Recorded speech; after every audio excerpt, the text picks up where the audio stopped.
Welcome back to yet another episode of the League of the Genuine, the only show on the planet that discusses the all-important but often ignored subject of counterfeits. We continue our programming here. We've gone down a little bit to the younger people. Actually, I think we are hosting the youngest person that I have ever interviewed here on the show. He'll be telling us shortly who he is. But if you have been watching this program and following us, would like to thank you.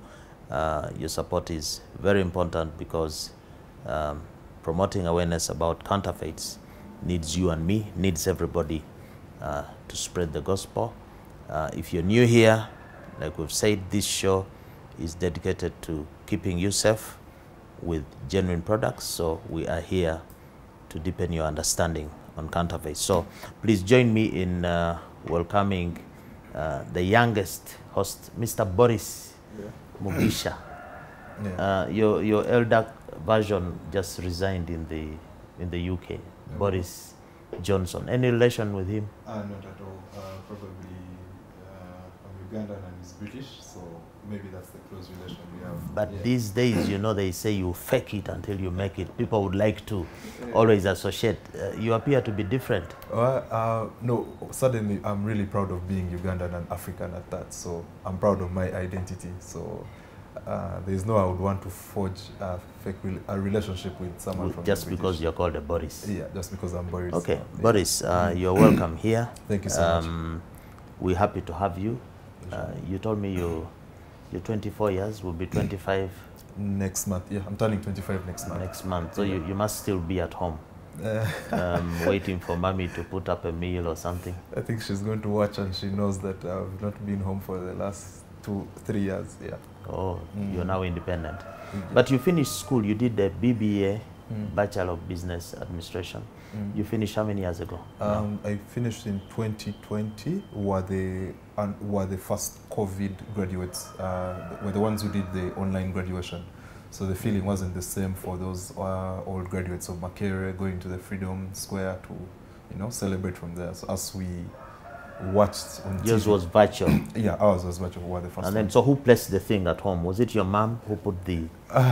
Because there was no, you know, the chancellor wasn't there. Yeah, the excitement was still the same. So we watched when we were dressed up. Yeah, so I had to use my young brothers because were the ones who were excited too. And then the parents just waited for the video of them reading your name on TV. Yeah. And I'm glad now it's back. Yeah. So you are a graduate from the COVID times, but for us here on the League of the Genuine, we think that the COVID pandemic did not make the situation any better when it came to the issue of counterfeits. Actually, we have more counterfeits now after the pandemic.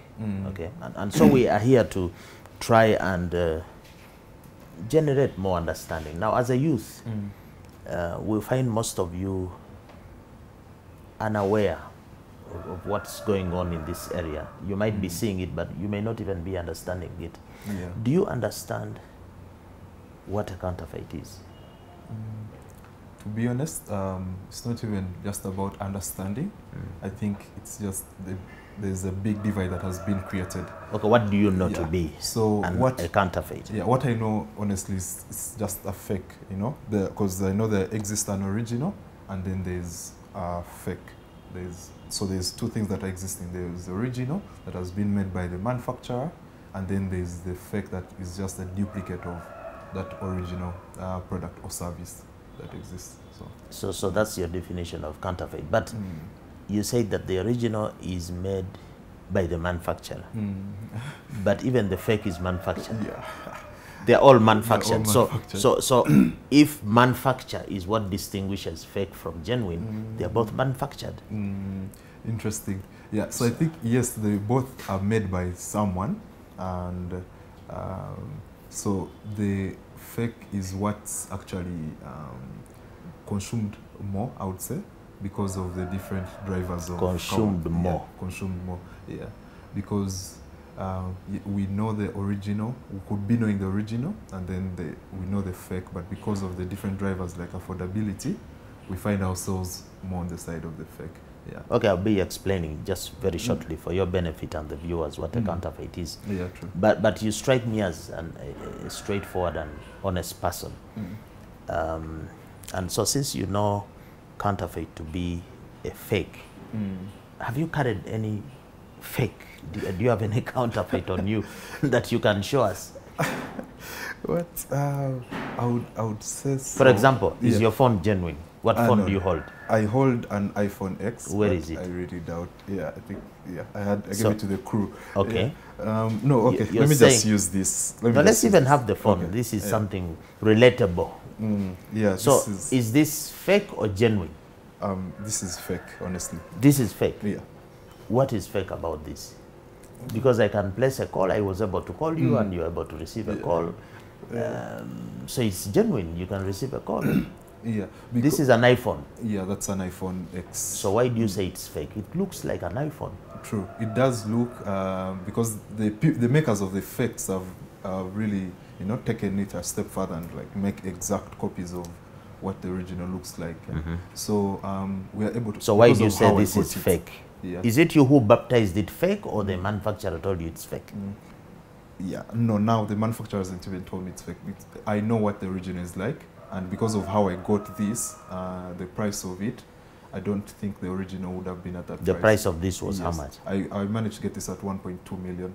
Yeah. 1.2 million. That's about $350, $400. Dollars, yeah. And the genuine is how much? The genuine at that point should have been about $400.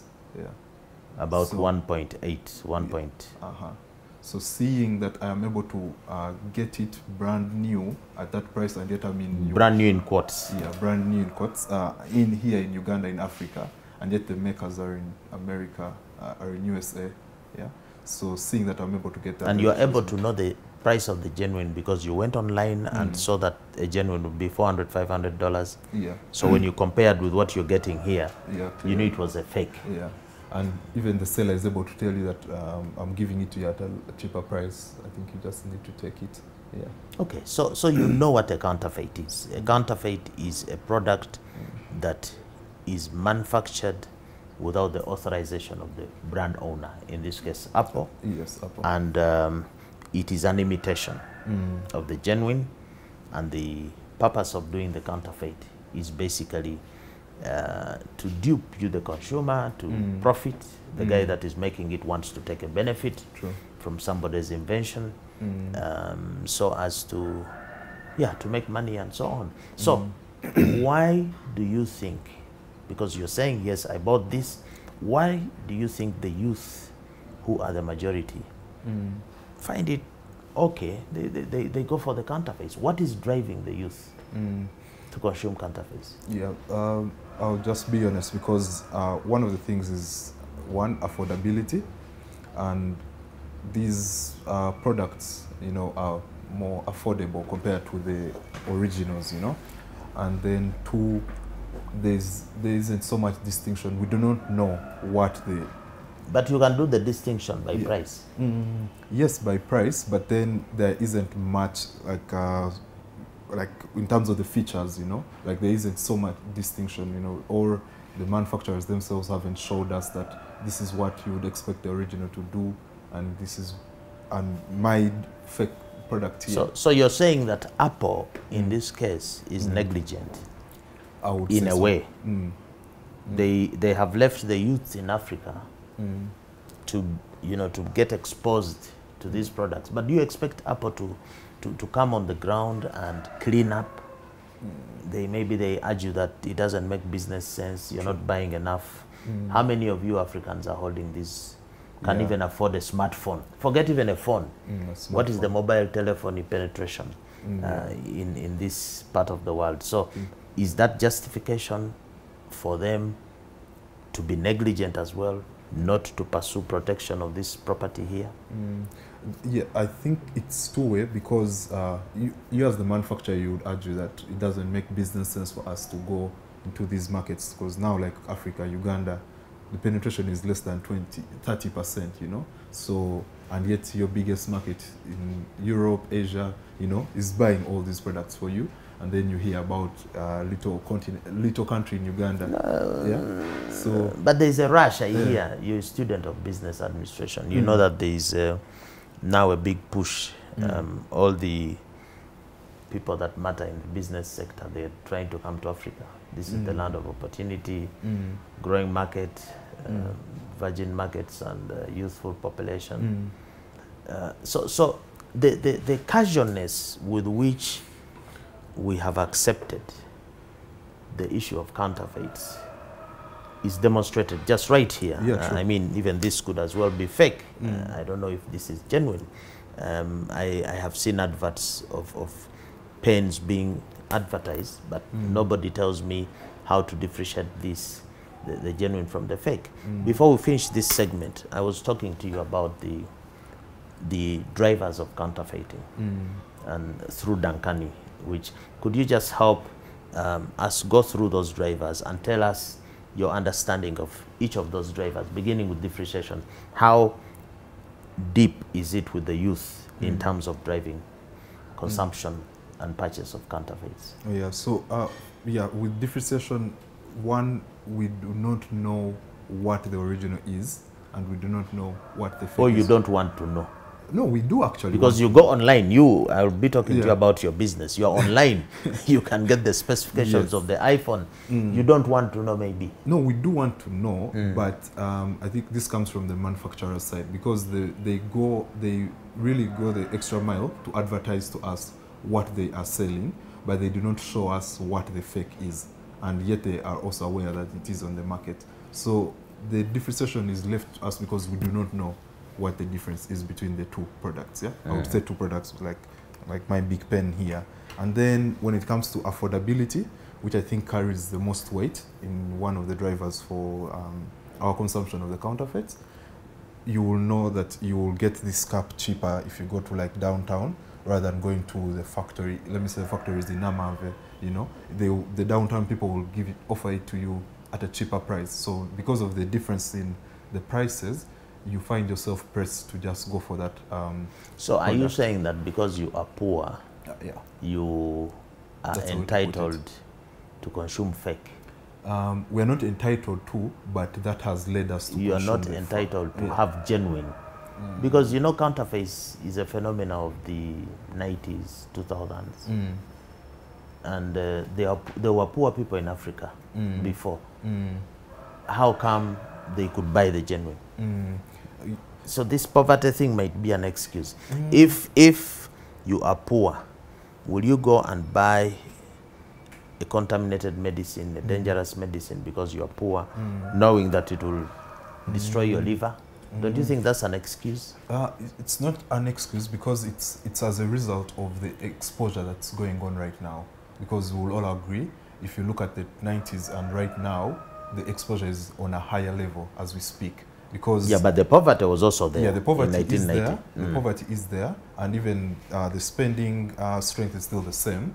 But when you look at the exposure, you can easily just walk out here and find a shop, because now more people have set up these shops where these fake products are sold, and are more accessible. So you're saying the access is more now than before? Than before. That the poor people of the 70s and 80s, if the fakes were on the market, they would still have bought them. Yeah, because now, growing up, you had one shop, right, around your home. But now, you'll find a whole arcade next to you. So you can only imagine what's happening to the people who are around that area. So the exposure is more, and it has also led to another driver, which is the normalcy that's around it now. Like, it's normal. Yeah, it's normal. Because like right now, I'm supposed to be arresting you, but even if I took you to the police, they would say, what's wrong? The thing works. The thing works. Besides, there's no complainant. Apple is not here to stop us. Even our own local manufacturers are not stopping us, because like the skincare products that we use, you know, like it's all normal now. Even if you walk around and you see the shoes people are wearing, you know, everyone is wearing it, and so it's no one's business. You wear it for 2 months, 3 months. It gets spoiled. Then you've saved up to afford another one, or there's even a new trend that has come on, and you switch, you know, and no one has tackled the first thing. So it But just there's a keeps saying piling. that cheap things are expensive. Mm, You actually end up spending more by the end of the year when you buy these fakes. You rather go and buy the genuine, and it That will will last long- for 2 years. yeah. Now, I would say the old people are the ones who know that. Us, the young, I'm sure you've also had statements. But I'm telling like, you now, and I'm sure you're hearing. Yes, and I'm Cheap hearing. things are expensive. Very So why much. do you live I'm also here aware. and go and buy a fake tomorrow now? Yeah. So with the way we have grown up right now, we have things like get rich quick, you know, fake it till you make it. You know, we do not really appreciate things like hard work, you know, because our parents would, if you wanted to buy that Mercedes, would, you know, like really work hard and save up for it and buy that good shoe, you know, from Italy because Leather, good leather, you know.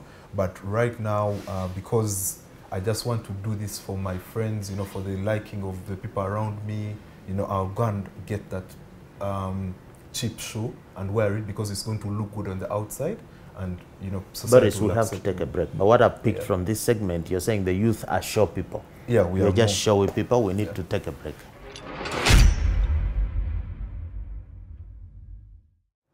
We're back with the second segment of our conversation here on the League of the Genuine. We are talking matters counterfeit. I have gotten a young man here who he's, you know, he's giving me his understanding. Boris, you were explaining why the youth are going in droves for counterfeits. You've talked about affordability. What else do you think strikes you as that thing that is making this consumption go on? Yeah. So the other thing would be, we do not know the effects. You know, we do not know the concealed danger in what the consumption of these fake products is. You know, we do not, you know, read. You know, I think it's a general. For example, thing. a lot of the young ladies are bleaching. Interesting. Yeah. And maybe you'll tell us who is more fake. Is it the young ladies or the young men? I wouldn't have a side because I think we both push the other to do the fake things, because the young men or the men are pushing the ladies to bleach. Yeah, and the ladies, because that's what is being demanded. Yes, because I'll just, like a society example, if we have a light-skinned lady among 3 black beautiful ladies, the gentleman would be tempted to go for the light skin. So this will put pressure on. Does that apply to the older men or also even the younger ones? I'm speaking for the younger ones. I don't know. The younger ones would help us tell us. The younger ones are attracted to light. Yeah, they are attracted to light because of the inherited thinking of white is better than the black, you know. So that's why I think this is actually a deep-rooted problem. That deep-rooted, but we were talking about it in connection to the concealed danger. Yeah. A lot of these skin lightening bleaching creams are actually very dangerous. They are causing cancers and all sorts of, you know, health, reproductive issues and so on.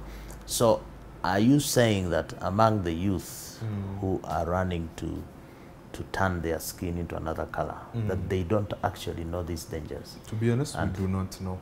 We do not know. This information is not available for us to, you know, to be aware, to become aware of the dangers of these products that we are consuming.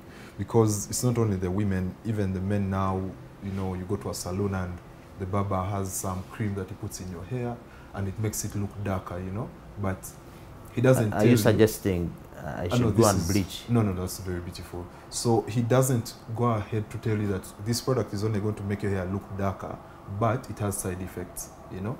That side effect bit is put away. They only tell you the good. You know, it's going to make you look better. You know, your pictures are going to come out well. The shoe is going to look well. So now there's that gap because we are not told the side effects of these products that we are consuming, and they will just go ahead and consume them. But somebody might argue and say that again, that's an excuse, because even if people got to know the side effects, we can talk about the problem of alcohol. I think it's even a requirement. Alcohol, smoking. Yes. It's a requirement to put that this is not good for your health. True. But have you, the youth, stopped taking alcohol or smoking? They're actually so taking now. Why do you think that if you get to know the side effects of bleaching, you'll stop? After all, you don't drop dead as soon as you apply it. You live for as long as... So do you think that that the fact that it's dangerous is enough motivation for people to go genuine?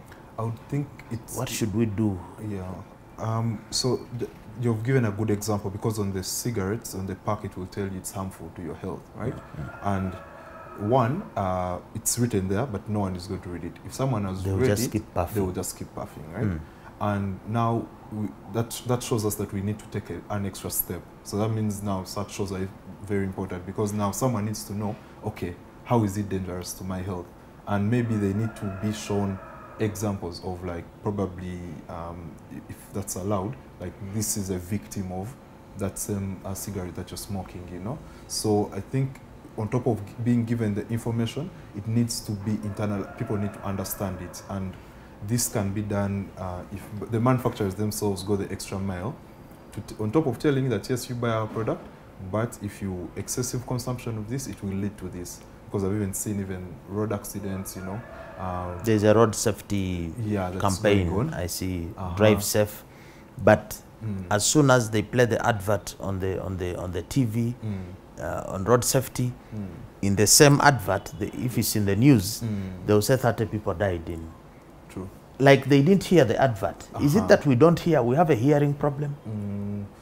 You think? So it's taking in the information. Because why would an advert of Shell promoting road safety be in the same program where there is a news item of accidents, and the police is saying 400 people died in the last 60 days, and it's continuing like the advert was in the wrong language? True. So it's the information at a point is given to us, but then they do not go ahead and help us understand and help us see. Because just like school, they teach us the things that can make us rich, but because they haven't gone down to make it practical for us, we end up being in the same position as someone who hasn't studied.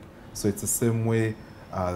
Yes, it's dangerous to your health, but just after that, the next advert is actually showing something different. Don't you then think that it's a result of our inherent nature as human beings having the original sin? So like we are consuming counterfeits because we are sinners. That sin is making us not see. You think there's that element there? Yes, we are blinded by that. Yeah. Because of that sin. True. We are from Adam and Eve. That's why we should blame him for these fakes. I hope he hears. That's why we don't see our great-grandfather, you know? Yes, so that's why I think it's a whole generic problem that needs to be tackled. Yeah, and then I think I would also address the other driver, which is the ineffective cooperation, you know, between the different stakeholders, the different players. Yes, as the consumers, we are at the end of it, but then even the manufacturers play a role, you know, because if you're manufacturing this pen and you're advertising that it can write 9 kilometers, you should also tell me, you should go ahead and also tell me what the fake products on the market are. And no, but again, sometimes there are products which are advertised as not having sugar, when in actual fact they have sugar. They do have sugar. So you can see then the fakeness is in, even in the genuine product, because you may get a genuine product, it's genuine, it's not faked, but it tells a lie about itself. Yeah. It says no sugar, no fat, no lead. Yeah. Oh, so we need to know what's the source of how no sulfur, but it's fake. Actually, it has those things. It has those things. So now that's where the cooperation would come in between the authorities. You know that now, like the standards, the Bureau of Standards. Yeah, it should be there. Oh, this manufacturer, when they're advertising that there's no fat, they should show us also evidence of like a study that has been done. You know. Yeah, but then you would argue that the advertising people won't give you all that time. You know. But so the cooperation has to be no, because the rules of public advertisement forbid misinformation. Yeah.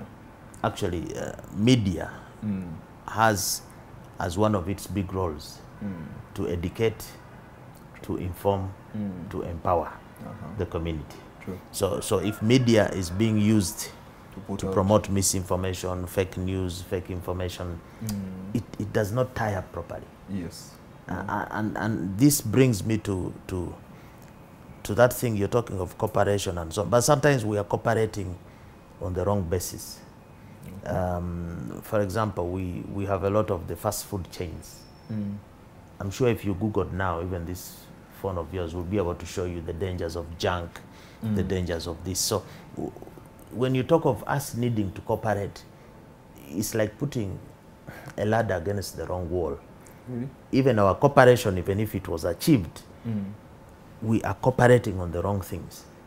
We are eating junk, we are driving recklessly, we are drinking, we are putting the cosmetics, and we are cooperating. But so I think the word there was ineffective cooperation. You can cooperate, but it should be effective. True. And how do we achieve this effectiveness? With the youth who are excitable and happy, and they all want to have lookalikes, and they have social media. How is social media going to help the drive against consuming counterfeits? Yeah, that's an interesting one. So you see, the power that social media has over the youth right now would show us that that would be a good medium to spread word against the counterfeits that are existing, because you know that the youth now, if they want to conceive any information, they will get it on their phones, you know. So I think the stakeholders who are involved in the fight against counterfeits would use this as a medium to put out this information, because it's actually also one of the root causes for why we would go ahead and consume these counterfeits, because I want to look good on the ground. So you think that the social media should be shut down? No. It can be used as a medium to reach the youth. But it can be abused. So the abuse part is the problem. Yeah. How should that be dealt with? If you are the president of Uganda today, how do you deal with social media? Shut down Facebook or leave it open? No, leave it open first of all, because it has both the good and the bad. But I would choose to capitalize on the good by setting standards. How do you control the bad? Yeah, because that's the challenge now. Yeah, now that would come in a set of standards, you know, or And laws who would against police? that. Who would police? There are 2 billion users of, biggest continent. of Facebook. In Uganda, I think you have maybe up to 3-4 million. So how do you run around chasing these guys who can be anonymous? Somebody is under his bed, is posting something, and effectively it's possible to? To an extent, yes, because through UCC, they were able to shut us off. So that means if they would want to use it for the good, the same thing could be done. Yeah, so I think you can go through a relevant authority like UCC to help put this miscommunication that's ongoing through these social media platforms. I would think that would be the best. This whole thing of the internet, yes, very, very important, very revolutionary. But the internet spreads knowledge and ignorance at the same level. Ignorance to the point that anybody can broadcast Anything to millions of people about something, whether they know what they are talking about or whether they do not know what they are talking about. And God, if that person has some following, he will mislead a whole generation. So which is the bigger thing that the internet is doing? Is it promoting knowledge or ignorance? Is it promoting genuine or fake? That internet, that's the argument. Genuine or fake, where does it fall if you're throwing the dice? I would throw it to genuine, because it honestly it has the good side to it, you know. So, and I think it's because of the older generation, sorry to say with utmost respect, looks at it, looks at the negative side of it and forgets that there's also the good side.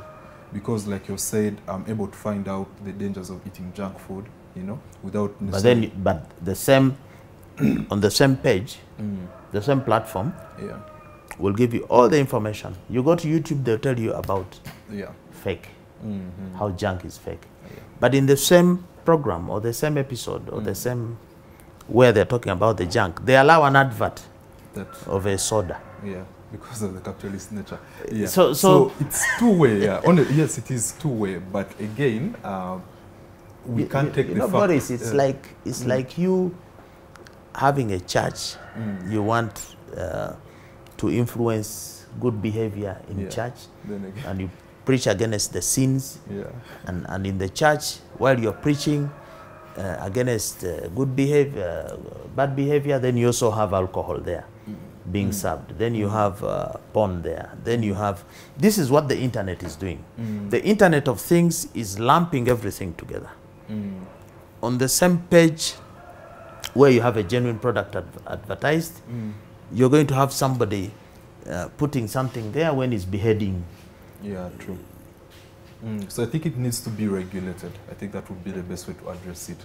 And that's very, I think we have an existing pornography act, and for Uganda you can't access pornography, you know, in Uganda, which I think is a good thing, you know, especially to like the younger generations. On the internet you can't. Yes, on the but you know that there's a lot of porn in schools and in all those places. So you think they get it from where? Now that we have to research on that, but the regulation needs to be done. That would be the best way to... implementation of the regulation, not just regulation. Yeah, it has to go further than just the regulation, but also the implementation, and also creating awareness of like the young people knowing the dangers of this open internet that exists to them. Yeah, I think that would be the best way to address it. We're going to go to the next segment, the last one. But before we go there, I'm a bit intrigued and impressed that as a young man, you have not followed the usual route that many young people take. You know, I'm looking for a job, I'm doing this. You have your own business. In the next segment, you'll be telling us more about your business, but I just want to know, why is it possible that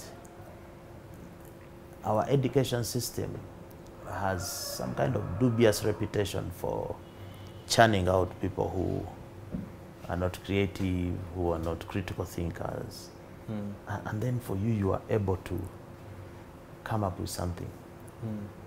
How is that? Are you a mistake, or are you? I think I'm a blessing. You're a blessing. Yeah. Yeah. I think first of all, the education system was much just imposed on us, you know. I would say it's a borrowed system, you know, that was put on Africa to just make us stay where we are because of the potential that we do have.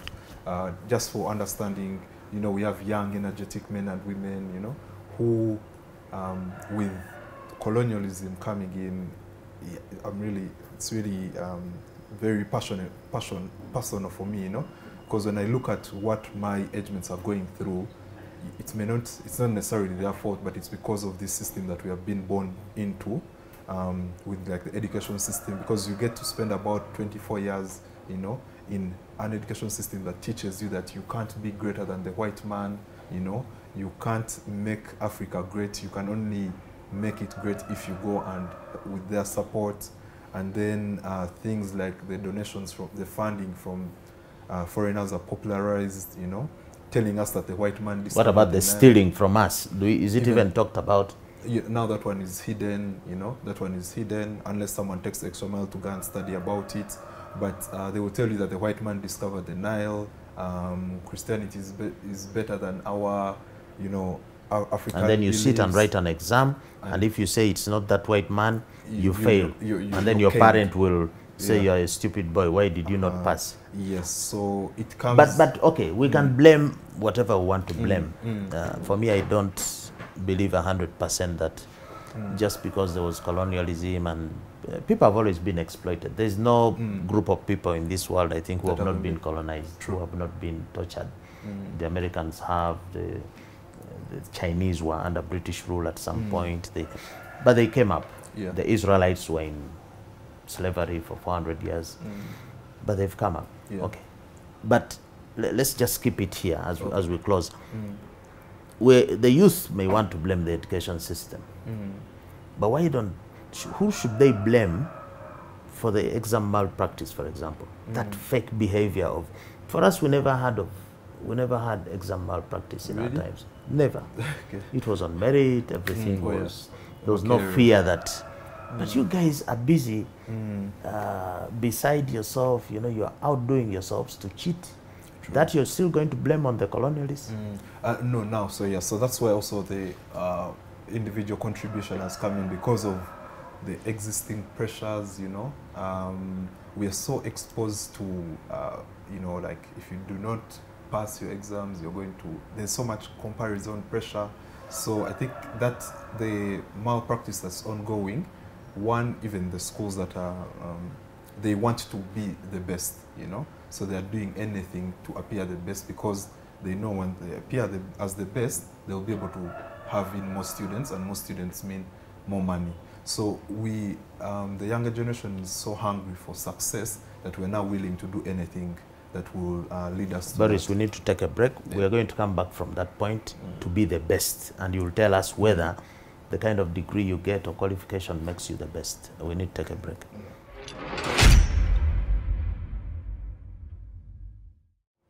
Yeah, this is the last segment of the League of the Genuine Conversations here with Mr. Mugisha Boris. Mr. Mugisha Boris is the Chief Operating Officer, co-founder of, you call it Tubayo. Yeah, local work. Tubayo, and I was asking how, right from school, you have some little work experience.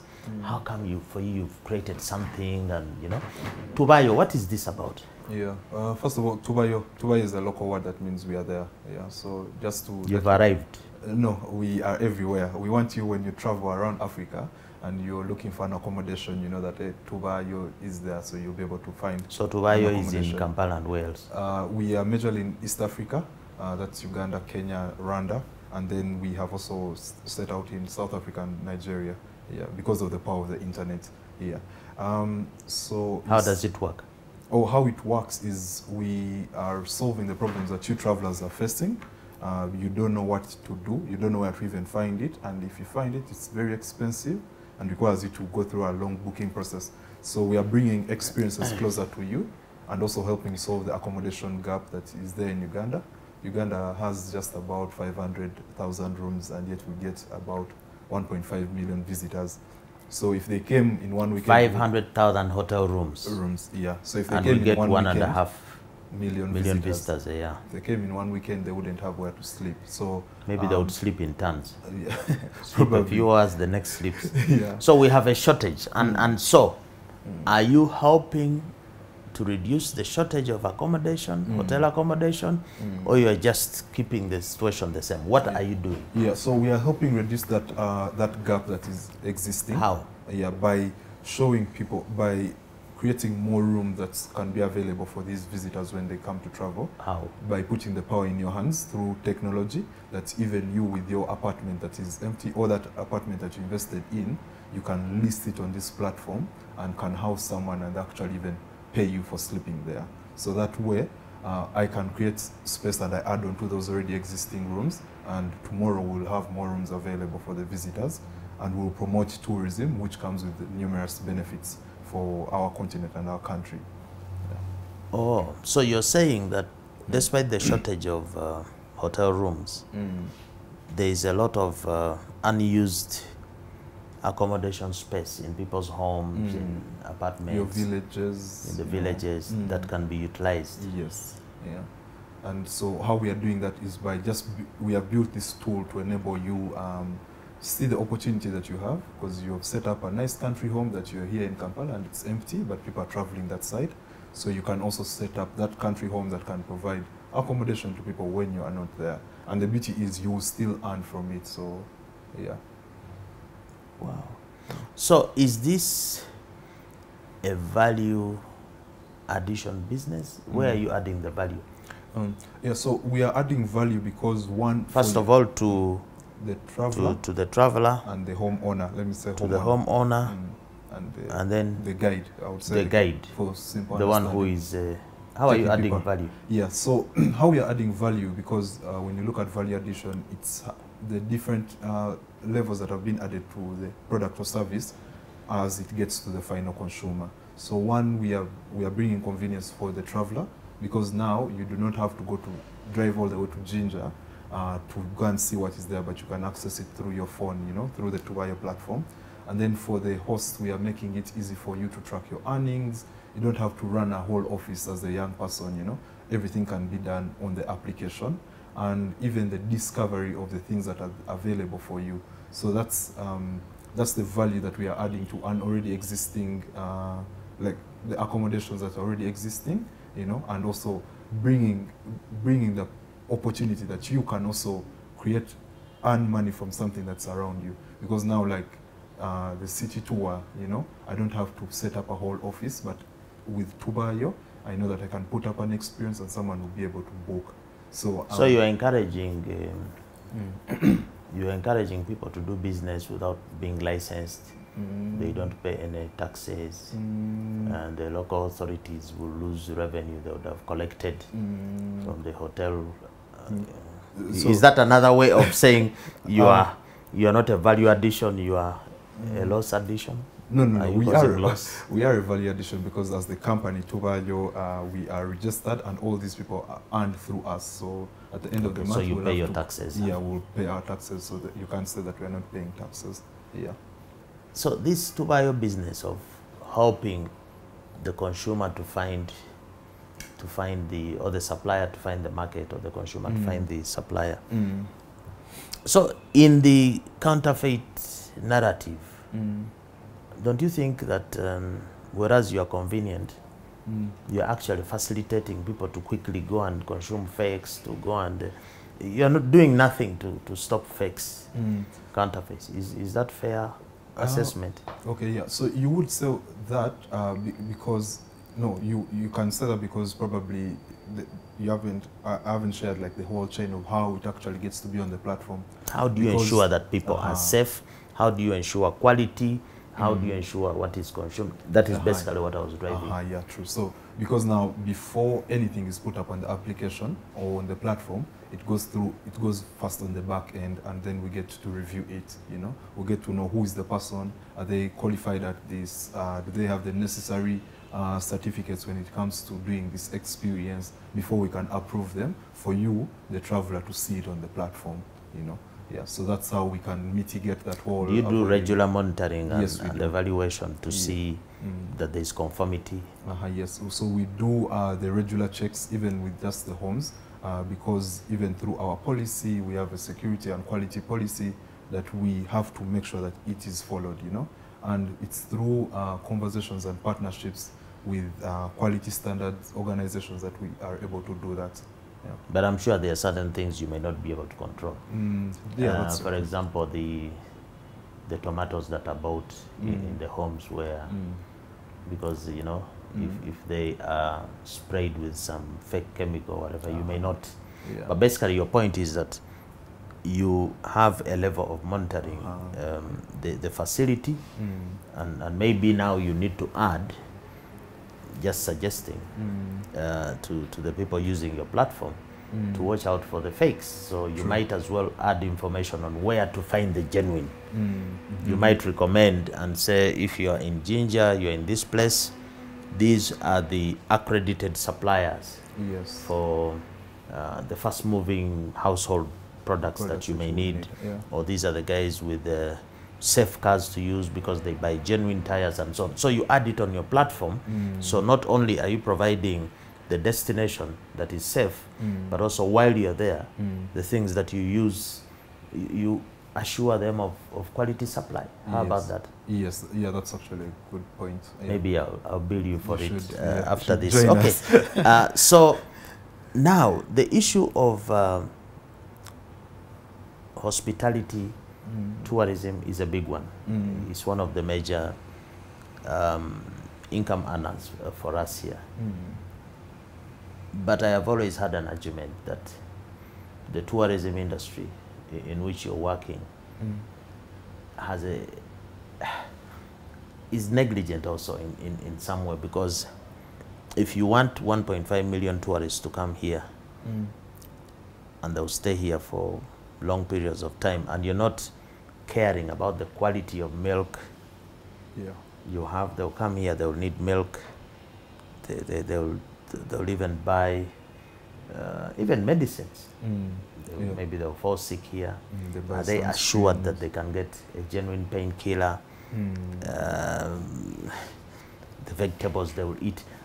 You guys in the tourism sector, you are not, you are being careless not to care about what is on the market here. a lot of fake is on the market, and you're busy telling people, come and see the buffalo. But after seeing the buffalo, they want to have a drink, a whiskey. We have a lot of fake whiskey on the market. Don't you think now is the time for you to incorporate in the tourism package a statement also that we shall take care of you? There will be safe products. There will be.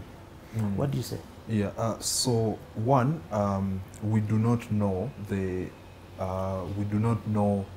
effects. You know, we do not know the effects of the consumption. So if us, the tour operators, got to know that these people that we are calling, when he is done with seeing the gorillas, he's going to take that fake painkiller, or he's going to take that, and it will have an effect on them, and they won't be able. No, but first of all, you know they are fakes. We know that fakes. The cabbages are sprayed with stuff. Even the transportation they will use. Uganda is one of the countries with the high, death toll on the roads and so on. I'm saying, why not integrate this in the ecosystem of the marketing of Uganda as a tourist destination? Why not interest yourself, let's say, with the Ministry of Trade, and say, you know what, for us, we'll bring in the tourists, but you do your part, guys. UNB as customs, make sure we don't have fakes on. Why don't you add the voice? So yes, so definitely we have to add the voice, because I think it will also increase the value proposition that we are offering to these tourists. That's what I'm saying. So we have to be in touch with the relevant bodies to make sure that if you're coming, I'm able to show you that this is the list of the genuine tested products by reputable bodies. Yes, list them. So that if anybody reports, if a tourist went to a certain supermarket or a certain and bought and they reported, encourage even the tourists, have a page where they report, you bought a toothpaste. What was your experience? Pick that information, post it, let the manufacturer know that we're having this issue. That way we push back the fakes. This is what I'm talking about. So that's what has to be done, honestly. And I think as a tour company or in the space, it will make even different from everyone else who's operating, and that will help us set a standard that the other players in the industry can. Now, once you do that, you will become a real value add business. In my view, of course, I'm biased towards the counterfeit thing, but I think that would be a real value. Not only are you giving the tourist a quick find of accommodation, but you're also telling him the toothpaste will be safe.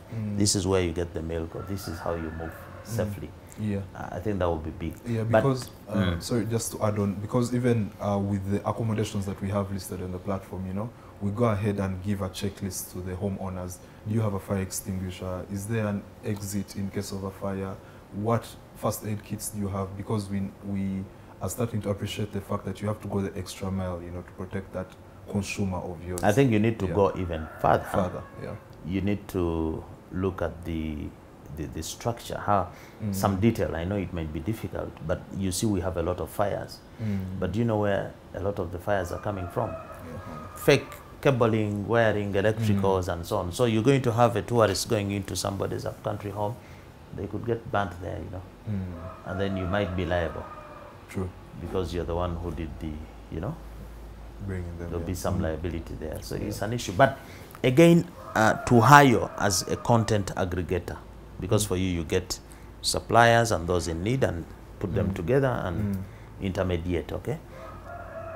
Don't you think, because I have information that the hotel operators lose a lot of their profits to you brokers, to you agents. These third-party bookings have a big slice. You don't build anything. You just sit here, do the stuff, and then you get your commission. Then me, I put the whole building and the hotel. So there is a belief that you might be fake, guys, that you're doing a fake business, which is just ripping off. What do you say in defense or in acceptance? In defense, definitely. Actually, we are helping you earn money because we are expanding your reach, because as we have built for you this internet platform that can be accessed anywhere, as long as someone has the internet, you may just be You are helping me while helping yourself to millions and millions. Because now there the question of is it sustainable for me? Because I just don't want to build something that's going to help you. Why don't you go and build a hotel also and see how difficult it is? The banks won't give me money because I'm not credit worthy. You understand? Yeah. So what I can do is I can build the platform because of my knowledge and skills that can help you, Mr. Fred, earn money through earn extra income because of your hotel that has just been marketed to like a close community, but now we are putting it out there. So we are actually helping you put word to wider circles that comes with more money. Yeah. You see, the basis of that argument actually is bigger.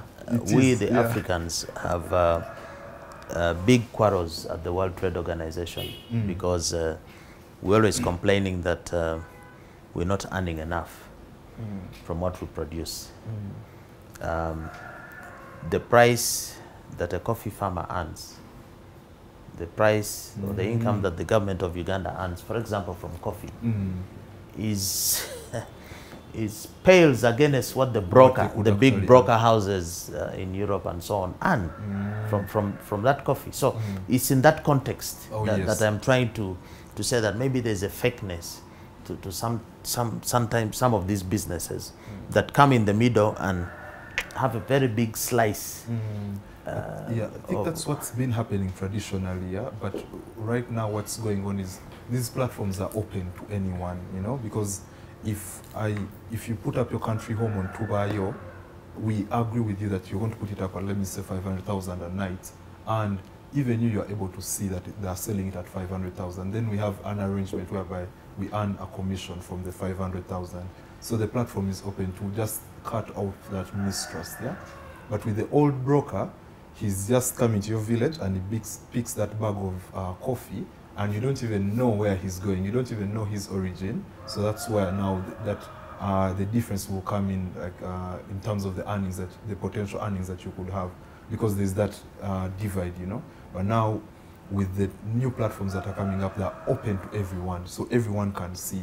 You know, the travelers are able to see and compare prices, you know. So that protects the consumer and also protects the supplier.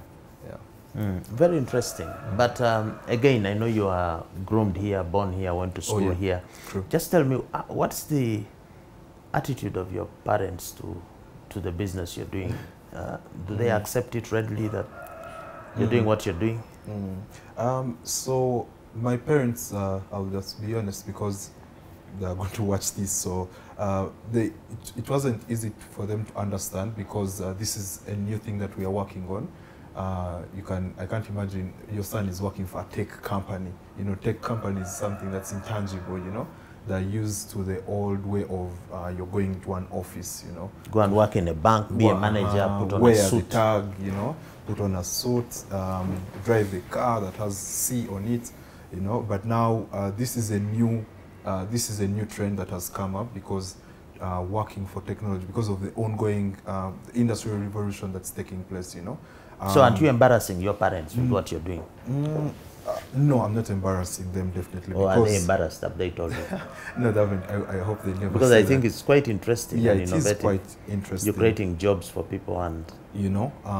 So if they start to understand that, and it's also because Uganda and Africa at large doesn't have success stories, you know. Because now, like you, I'm able to encourage my son to be a lawyer because I can see, you know, what you've done. But now, you can't pinpoint out anyone who has built a tech platform that has made it, you know, which is different from like the Western world, whereby they know Facebook is from our country, so they can encourage their children to be that. So because of lack of success stories that are existing in Africa, it's a bit hard for them to understand that, okay, our children can now be influencers. So basically you're saying the parenting these days is pushing the kids to accept the role models as understood by the parents, whereas the kids are looking for their own role models. Yes, the kids have completely new role models, honestly. People have Elon Musk now because the man wants to go to Mars. To Mars. You know? I want to go with him. Right? Yeah, and actually that's one of our missions, to take Africans in 2030 to Mars. Want to show Africans that they can also do that, you know? So because now as we are being exposed to, the world is now a global marketplace, you know? I can see what the Americans, the Chinese are doing, and that's now what's inspiring us also, to know that we can also create the change. When I grew up, I was also inspired by the Patricks, Bitatures, even now, Sudils, because they've set up these big factories, you know, that are employing families. But now, how do I employ families? I can't set up a big factory, but I can build this platform. So you're putting it up Virtually. virtually, you know. So you are like Sudhir, but for you are in outer space. Yeah, Already you're in actually- Nigeria and maybe you've not stepped there. And I haven't stepped. And actually, very soon we are going to be bigger landlords than Studio. I love to say Wow. that, yeah, because we'll have more rooms than him, you know, because for him, if you tell him to set up 100,000 rooms, he will have to set up a new hotel that will take 8 months, you know. For But you, just us, expand the we just capacity expand of your... of the platform, you know. So if our parents start to understand the potential that these platforms have, they will go ahead and encourage us not to be limited to what has been done or what the traditional way of things, and know that a new thing has come up. We are now part of a newer revolution. A new world order. A new world order, you know, that can cause... Boris, we massive have to change. stop here. Yeah. This program is about fakes in any form. Yeah. Product, services, behavior, and so on. What you've just described is a highlight of tensions between the older generation, the young generation, the kids and the parents. There's that tension there, which in the context of this program creates some fakeness or some unease in the home. As you close, your message to the parents, your message to the youth in getting the family unit back to be normal, to be genuine again, because it looks like we're losing it. Yeah. So definitely... You can look in the camera. Yeah, my message to every stakeholder, one, the youth, we have to start getting aware of the things that are around us. What is that you're consuming? Do you know its originality? Do you know the makers of it? Do you know the standards? Yeah, and that will start to protect us from this unnecessary consumption of the different products and services that we are taking on that are fake and are going to hurt us in the long run. And also the parents and every you know, authority that is out there, we have to start spreading the good news about what it is when you consume something that is genuine. And we also have to start supporting programs like these networks here that are spreading word against counterfeits that are existing. Because even me, as I'm on the interview here, I've also been challenged and I've been opened up to this thing that I'm holding. Is it genuine? What are the effects that it has to me? And tomorrow I'm going to be encouraged to work hard and, you know, buy that original product because I know it comes with good to eat. Yeah. Okay. That is Mr. Boris Johnson, no, Boris Mugisha Nahabwe, the co-founder and chief operating officer. I don't know why you don't say you're the president of Tubayo, but he is the chief operating officer of Tubayo, an online travel market platform. I saw something nice there. You said you want us to become digital tourism entrepreneurs. It sounds quite sophisticated and quite nice. Genuine, nothing fake in it. We have been discussing, as usual, our subject of counterfeits, and as a youth, he has given us his understanding and perspectives. I hope that the fellow youth out there, you have been able to pick a thing or two. Counterfeits are dangerous, a lot of concealed dangers, issues with differentiation, but we need to stay safe. We would like to sign off by encouraging you to subscribe. This is a channel which is dedicated to keeping us safe, to ensuring that we buy and consume safe products. We're giving you information to empower you, basically, so you can access us on the different social media platforms that you can see on the screen. You can subscribe, you can share, you can put the notification for the reminders. Every Friday at 8 we have this program. We promise to continue for as long as the problem persists. We sign off by asking you not to be fake, to buy and sell genuine.